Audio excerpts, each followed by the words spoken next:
The movie opens with Brian Godlock dashing through the neighborhood streets, the distant echo of gunfire spurring him onward. Spotting rival gangsters locked in a fierce shootout, Brian intervenes, sparking a dangerous confrontation.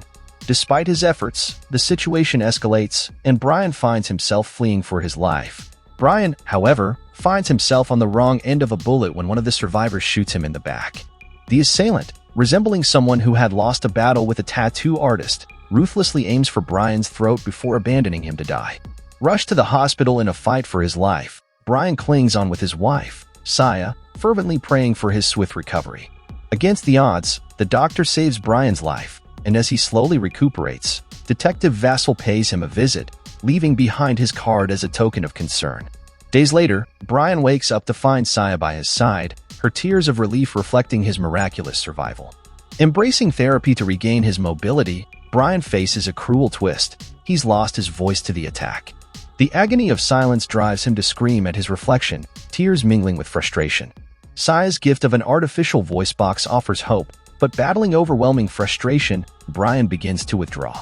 Eventually discharged from the hospital, Brian faces a daunting journey of recovery both physically and emotionally. Returning home, Brian and Saya confront the haunting aftermath of tragedy, their once vibrant world now shadowed by grief and uncertainty. Brian's heartache transports him to happier days, reminiscing on moments spent with his son, Taylor, frolicking in the front yard. Tears well in Brian's eyes as he gazes upon the now desolate space. Within, Taylor's toys remain untouched, alongside the Christmas tree adorned with wrapped presents. Overwhelmed by grief, Brian succumbs to another wave of tears, grappling with the unbearable loss of his beloved boy, while Saya offers solace through comforting embraces. Spotting the damning news report detailing Taylor's tragic demise at the hands of gangsters, Brian's anguish drives him to tear it apart. Seeking refuge in alcohol, he gestures silently to Saya for aid, only to find her equally overwhelmed. The next morning, Saya prepared for work. The rumpled sheets on the other side of the bed told her story. Brian hadn't slept. She found him in a secluded corner of the house, drowning his grief in vodka. Unable to bear the sight, she sent a text, a lifeline disguised as a question about her missing keys. No reply. Memories of Taylor were relentless. Brian wandered into his son's room, a pristine haven untouched by time. He sank onto the bed. He closed his eyes, the memory of Taylor's warmth a fading ember. The front yard, once a stage for boisterous games, held its own weight of sorrow. Brian stood there, the scene of the tragedy replaying in his mind. They were laughing, Taylor wobbling on his new bike, the world full of promise. Then, the screech of tires, the eruption of gunfire. Brian's world shattered. He and Saya held Taylor close, realizing their son was gone, stolen by a senseless act. Grief choked Brian, but he couldn't stay still. He stormed into the shed, tossing aside empty vodka bottles like casting off despair. He grabbed his tools, a new fire in his eyes. Saya came home, parked for a moment, the silence deafening. Inside, Brian was nowhere to be found. She sent him a text, but when she spotted him, he seemed to ignore her message. Then she saw him, his gaze distant. Brian ignored her message, focused on a single purpose. He had the detective's card. Justice, a flicker of hope, drove him to the station. He waited in the office, then his eyes fell on photos of gangsters. He snapped pictures, each click a silent vow. And then he saw him, Playa, the face etched in his memory. But Brian wasn't waiting anymore. He left before the detective returned, a mission burning in his heart.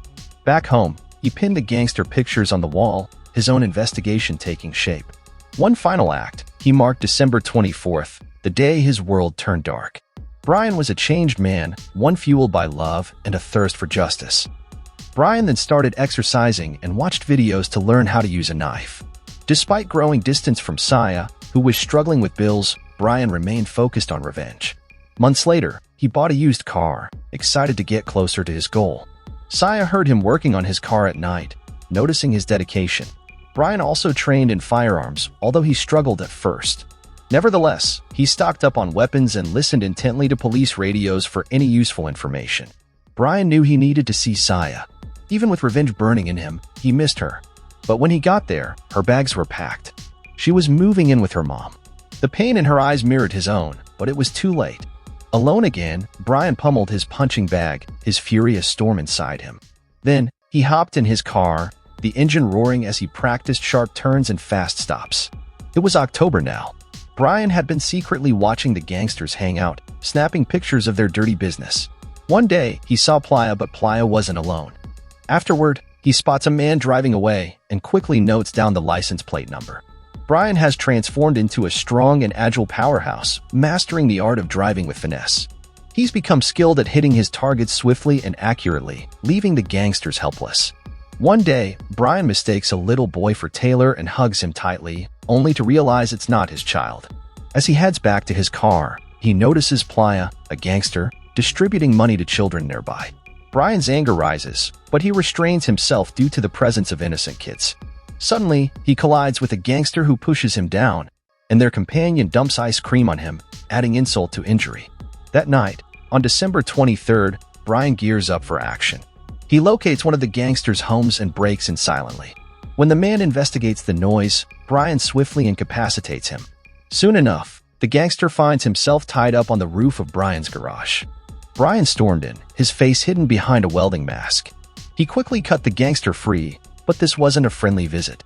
Brian shoved papers and a pen at him, demanding information about the gang. He sat down, hoping for cooperation, but the gangster went wild. In a flash, the gangster grabbed Brian's knife and lunged, slashing his leg. A furious fight broke out. Brian snatched a screwdriver and stabbed the man, then tackled him to the ground. The struggle was brutal, but Brian refused to give up. He overpowered the gangster, finally forcing him to yield. December 24th arrived, the anniversary of Taylor's death. Brian geared up. Bulletproof armor went on, and he readied his weapons. He left a note, a heavy heart hanging over him. He knew this might be his last stand. Stopping by Saya's place, he saw her drawing Taylor, a way for her to cope. He brought a present to Taylor's grave for his birthday. Sitting alone with his son, tears welled up for the first time in a long time.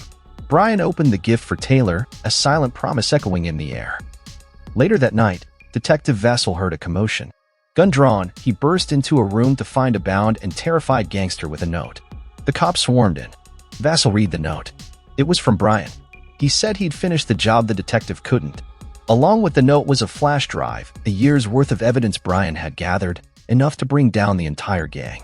Brian was cruising in his car, playing cop again, when he heard a police report.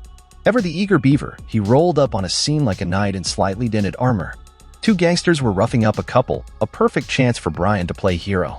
He did the sensible thing, of course, said no one ever, and pinned the thugs against a wall with his car.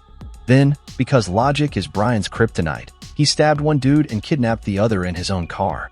And when the gangster pulled a gun, shocking, right? The Brian, in a moment of surprising competence, disarmed him. And the thug ended up a permanent resident of Dirt Nap City. This whole ordeal made Brian lose his lunch. Welcome to the world of consequences, buddy.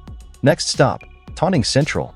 Brian rolled up to the gang hangout and tossed a wrapped surprise over the wall like a 5-year-old playing Santa. Turns out, it was the fingers of the unlucky gangster from before. The city then descended into what could only be described as a gangster mosh pit, with cops getting mowed down like timpans. Brian, ever the opportunist, or maybe just terribly misplaced hero complex, saw a cop get shot and decided to join the party. He barreled into the action, his car turning into a one-man demolition derby. There was shooting, screaming, one gangster live-streaming the chase to Playa, their boss.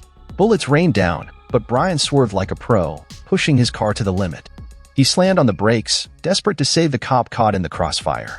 But she went down, shot right next to him. Grief gnawed at him, but vengeance burned brighter. He shoved the cop out of the car, his eyes meeting the live streamer's face. With a roar, Brian rammed his car, sending the phone and the man flying. Grabbing his own phone, Brian saw the live feed. In a flash, Brian aimed and fired, the live stream ending with a thud. Playa, furious and rattled, put a hit out on Brian. A group of gangsters, beating up a rival gang, saw a car speeding towards them. Thus settled, revealing a grim-faced Brian behind the wheel. He held their gaze for a heartbeat before peeling off. Reaching a bridge, Brian pulled over. He pulled out an old music toy, Taylor's favorite. The melody filled his ears, a reminder of his son and the fight for justice. Tears welled up, but his resolve hardened. Back on the road, he sped off once more. But the gangsters weren't far behind. A high-speed chase erupted through the city.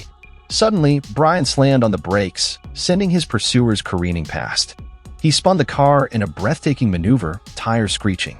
Face to face with the gangsters, Brian raised his gun, a chilling promise in his eyes. With a well-placed shot, he took down one of them, ready to face the rest. Brian roared back onto the streets, but the gangsters were hot on his tail. They weren't alone. A crazy biker joined the chase, spraying bullets that forced Brian to weave through traffic like a madman. Suddenly, a roadblock.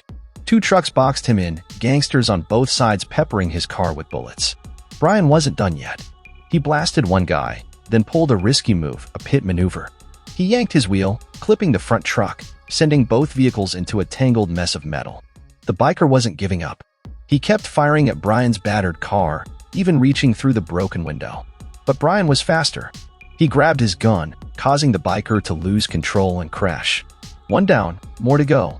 Brian pulled over, catching his breath amidst the wreckage, the silence ringing in his ears.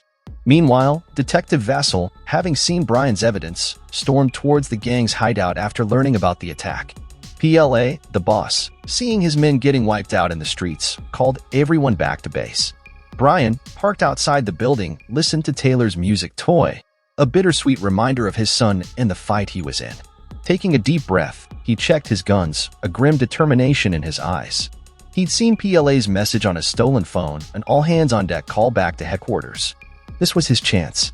He grabbed a motorcycle he found and squeezed in behind a convoy of gangsters heading into the hideout. In a flash, Brian erupted from hiding, gunshots echoing as he sprayed the courtyard. In a daring move, he detonated his motorcycle, a massive explosion engulfing the area and setting some gangsters ablaze. Brian tore through the gang's hideout, the echo of gunfire bouncing off the walls. Upstairs, the villainous Playa relaxed with his right-hand woman. Brian fought his way up, floor by floor. His training kicked in, and he took down armed thugs like clockwork. He switched weapons, blasting anyone who dared stand in his way. Bullets pinged harmlessly off his tough vest as he reloaded. After taking a hit, Brian quickly bounces back. He plans to set an explosive trap in the main hallway, but is unexpectedly ambushed by a tough gangster named Ruiz. Despite his efforts, Brian finds himself overpowered by Ruiz, who easily disarms him during the scuffle. Brian takes some hard hits, but luck turns in his favor when other gangsters accidentally trigger the bomb trap, diverting Ruiz's attention. Brian landed a hard jab in Ruiz's shoulder with his knife, but the giant wasn't going down easy. With a roar, Ruiz slammed Brian to the ground in a wrestling move that left them both gasping for air.